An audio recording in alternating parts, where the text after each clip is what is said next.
esse pessoal não necessariamente acredita nessas fake news ou nessas teorias conspiratórias. Essas pessoas, eu acho que é isso que a gente tem que diferenciar, elas são suscetíveis a esses discursos porque elas vivem isso que eu tenho chamado uma crise de confiança.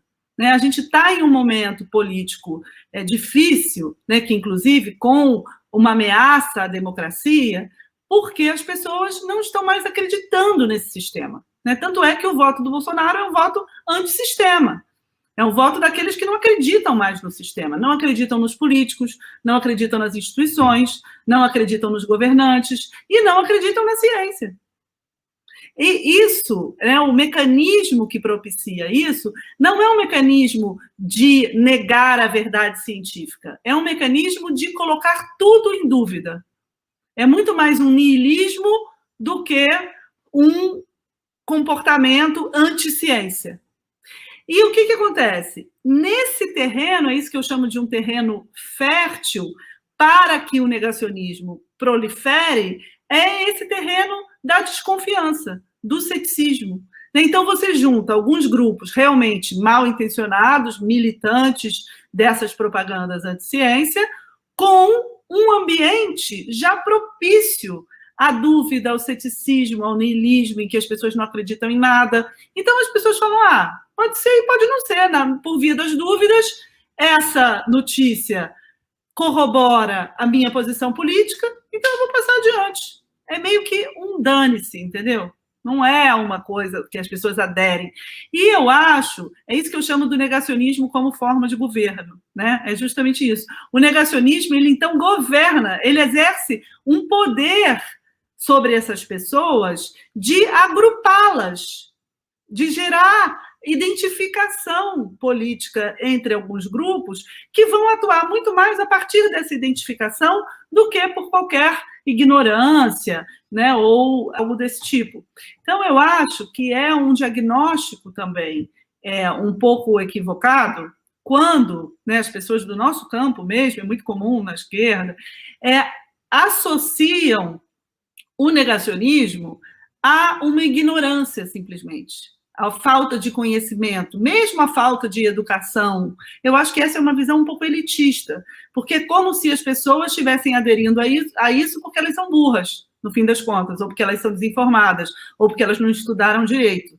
E não é isso. Inclusive, uma prova disso é que porque é claro que no Brasil essa explicação é fácil, porque o Brasil é um país realmente com alguns problemas na educação básica. Mas isso está acontecendo em países que não têm esses problemas. Na França, foi feita uma pesquisa agora na pandemia, 60% dos franceses acreditam na cloroquina. Sem nenhuma comprovação científica. Né? Vai dizer que é porque é ignorante também? Né? O mundo inteiro é ignorante? Não, não é isso. Tem alguma coisa aí que não está funcionando. A questão é, na dúvida, eu acredito naquilo que me dá alguma segurança. Por quê? Porque a gente vive num sistema no qual as pessoas não estão acreditando mais. Então, eu acho que é isso que a gente tem que focar. O problema da crise de confiança, que é um problema mais amplo do que a ciência. É um problema que une ciência à política. E, portanto, a resposta a esse problema, ela não pode ser só a partir da ciência. Ela não pode ser uma resposta cientificista. Essa resposta ela é um pouco elitista, inclusive, de dizer, não, a ciência ela está no seu lugar de sempre promover o bem para a humanidade e quem não acredita nisso é porque é ignorante, no máximo a gente precisa educar essa pessoa um pouco melhor. Não é bem assim. A ciência está servindo a quê hoje? Durante muitos anos, aí desde o pós-guerra, a gente viveu um momento de boom da ciência e da tecnologia, em que a ciência e a tecnologia estavam associadas à promessa de um mundo melhor, de um mundo mais igualitário, a questão do progresso. Né? Depois de 30 anos, o que a gente está vendo? A gente não está vendo essa promessa se concretizar. E a gente está vendo agora a ciência e a tecnologia associadas a transformações que não necessariamente são para o bem de todos. Por exemplo, as mudanças no mundo do trabalho. Quando você tem várias tecnologias que substituem o homem e que desempregam as pessoas e precarizam o trabalho das pessoas, como você quer que essas pessoas continuem acreditando que a tecnologia é só boa, é só para o progresso? Não, elas botam um pouco ali na estante, vamos ver. Né? Então, não é absurdo que as pessoas estejam com essa desconfiança, que as pessoas estejam em dúvida.